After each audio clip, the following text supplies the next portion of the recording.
What happens when a royal prince walks into the lion's den of daytime television thinking he can control the narrative, only to discover that American talk show hosts don't bow to anyone? Today, we're diving into the explosive confrontation that had Prince Harry storming off the View set after a heated exchange with Joy Behar that exposed more than he ever intended to reveal. This isn't just another celebrity interview gone wrong. This is a masterclass in how entitlement meets reality on live television. Make sure to subscribe and drop a comment below because this story gets more intense with every passing minute. The tension was palpable from the moment Prince Harry walked onto the View set. Whoopi Goldberg, ever the professional, attempted to maintain the show's welcoming atmosphere as she introduced their guest. Ladies and gentlemen, we have Prince Harry with us today to discuss his latest charitable endeavors and his new life in America. The applause from the studio audience felt forced, almost obligatory, as Harry took his seat with that familiar smirk that had become his trademark since leaving royal duties behind. Joy Behar wasted no time cutting through the pleasantries. So, Harry, let's talk about this pattern we've been seeing. Every time you need publicity for a new project, suddenly there's another revelation about your family. Coincidence or calculated? The question hung in the air like a challenge, and Harry's composure visibly shifted. His jaw tightened, and that practiced media smile faltered for just a moment before he recovered. Joy, I think that's a rather cynical way of looking at someone sharing their truth, Harry replied, his voice carrying a slight edge that hadn't been there moments before.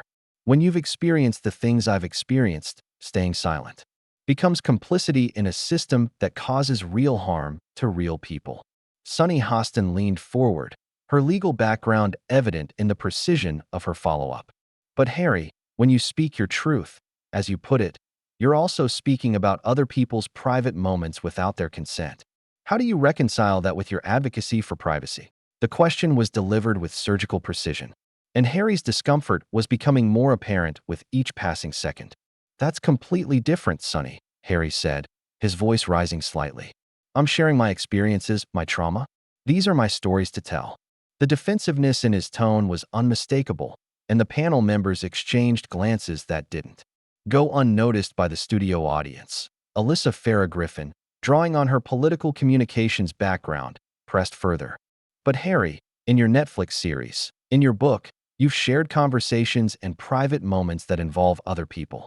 Your father, your brother, your stepmother. Don't they have a right to their privacy too? Her question was measured, but pointed, and Harry's response revealed the first crack in his carefully constructed public persona. You know what, Alyssa? You don't understand what it's like to grow up in that environment, Harry snapped, his royal composure beginning to crumble. You don't understand the suffocating nature of that institution, the lies, the cover-ups, the way they protect themselves at the expense of everyone else. His voice was getting louder, more agitated, and the camera captured every moment of his unraveling. Whoopi attempted to steer the conversation back to calmer waters. Harry, we understand that you've been through difficult times, but I think what the ladies are trying to understand is the balance between sharing your story and respecting others' privacy. Her tone was diplomatic, but even Whoopi's legendary patience seemed to be wearing thin as Harry's attitude became increasingly combative. Whoopi, with all due respect, you don't understand either, Harry said, pointing his finger at her in a gesture that would have been unthinkable from a working royal. None of you understand what it's like to be trapped in that golden cage, to have your every move scrutinized, to be blamed for things that are completely out of your control. The entitlement in his voice was becoming more pronounced with each word. Joy Behar had heard enough. Harry, let me stop you right there, she said, her voice cutting through his self-pitying monologue like a knife. You're sitting here talking about being trapped, but you had choices. You could have quietly stepped back from royal duties, moved to America, and lived your life without turning your family drama into a multi-million-dollar media enterprise. The studio audience fell silent as Joy's words hit their target. Harry's face flushed red, and for a moment, he seemed genuinely speechless. The privileged prince who had spent years cultivating his image as a victim was being confronted with an uncomfortable truth by a woman who had built her career on speaking uncomfortable truths. That's not fair, Joy. Harry finally managed his voice shaking with barely controlled anger. You're oversimplifying a complex situation. The media was destroying my wife, my family. I had to do something. But even as he spoke, his justifications sounded hollow, rehearsed, like talking points that had been focus grouped to death. Sarah Haynes, typically the most diplomatic of the panel, couldn't hide her skepticism. Harry, but didn't you and Meghan court that same media attention when it benefited you? The Oprah interview, the Netflix deal, the book, the podcast. It seems like you want to control the narrative rather than escape it entirely. Her observation was delivered gently, but its impact was devastating. Harry's face darkened at Sarah's observation, and the mask of victimhood was slipping away to reveal something far less sympathetic underneath. Sarah, you clearly don't understand the difference between defending yourself and seeking attention, he said, his voice dripping with condescension. When you're being attacked by the British tabloids, when your wife is being driven to the brink, you don't have the luxury of staying silent. Joy Behar leaned back in her chair, a knowing smile playing at the corners of her mouth. She had interviewed enough politicians and celebrities to recognize deflection when she heard it. Harry, honey, let me ask you something. How much money have you made from telling your story? Between the book deals, the Netflix series, the speaking engagements, we're talking tens of millions, right? The question hit Harry like a physical blow. His composure, already hanging by a thread, began to unravel completely. Joy, that's completely inappropriate. This isn't about money. This is about justice, about accountability, about making sure that what happened to my mother doesn't happen to my wife. But his righteous indignation rang hollow in the face of Joy's unflinching stare. Oh, please, Joy shot back, her voice rising with characteristic New York directness. Don't you dare invoke your mother's memory to justify this cash grab. Your mother would be horrified to see you airing the family's dirty laundry for profit while claiming it's some noble cause. The studio audience gasped audibly at Joy's brutal honesty, and Harry's face went from red to white in an instant. How dare you? Harry sputtered, pointing an accusatory finger at Joy. How dare you speak about my mother?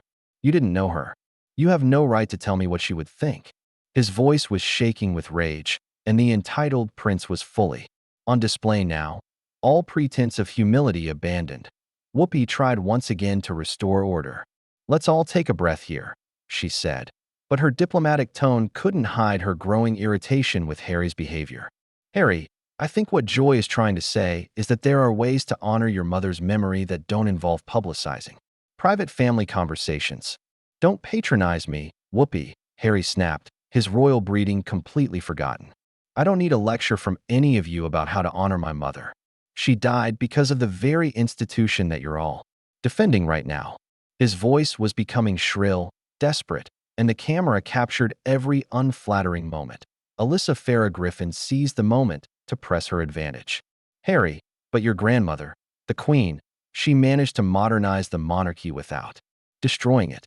She understood duty, service, putting the institution above personal grievances. What makes you think your approach is better than hers? The mention of Queen Elizabeth clearly struck a nerve. Harry's hands clenched into fists on the table in front of him. My grandmother was a product of her generation, he said through gritted teeth. She enabled a system that protected predators and silenced victims. She chose the institution over family, over what was right. The shocking disrespect in his words left the panel momentarily speechless. Sunny Hostin recovered first, her legal training kicking in. Harry, those are serious accusations. Are you saying the Queen knowingly protected criminals?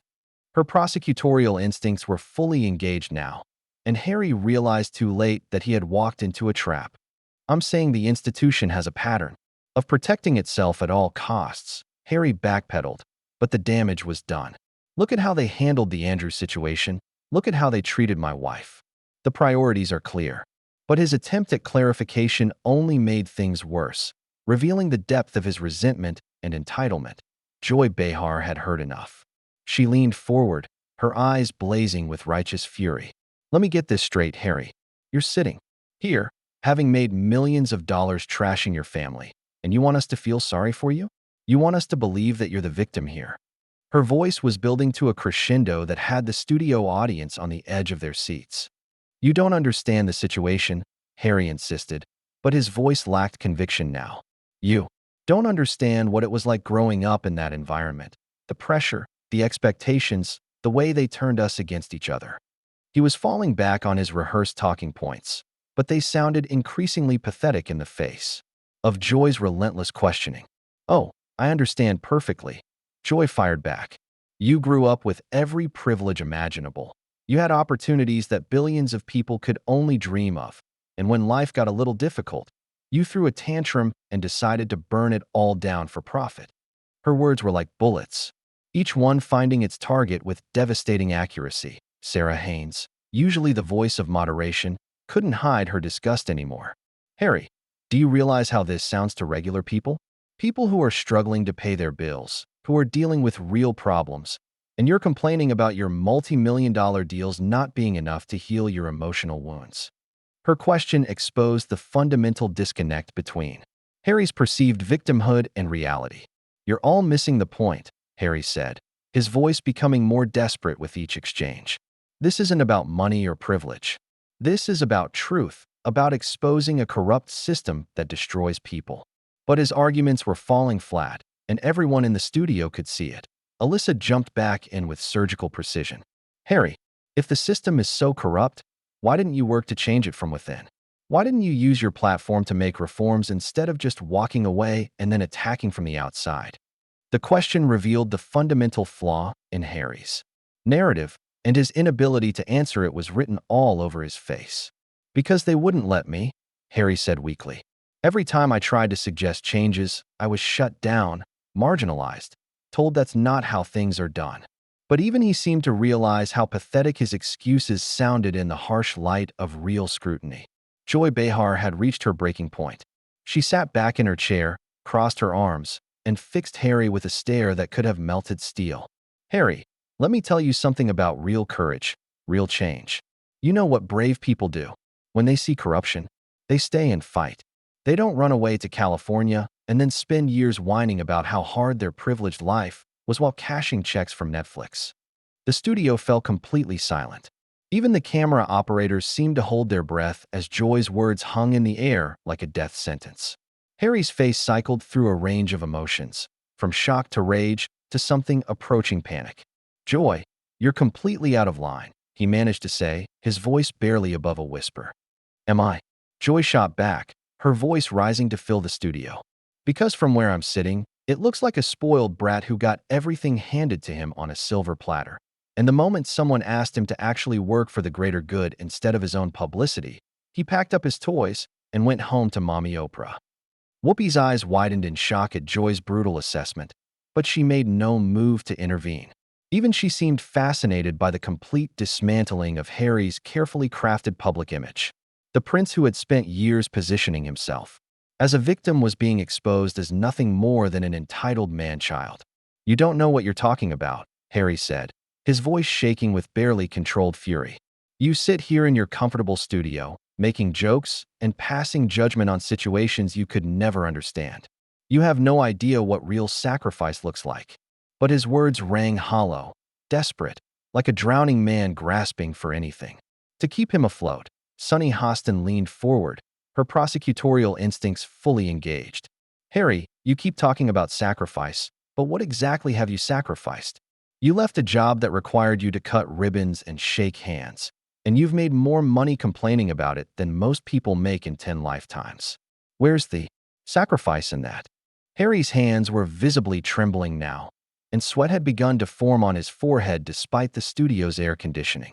You're all ganging up on me, he said, his voice taking on a whining quality that made him sound like a petulant child. This is exactly what they did in the UK. This is exactly the kind of attack I was trying to escape. Oh, we're attacking you. Joy's voice dripped with sarcasm. Harry, honey, this is called accountability.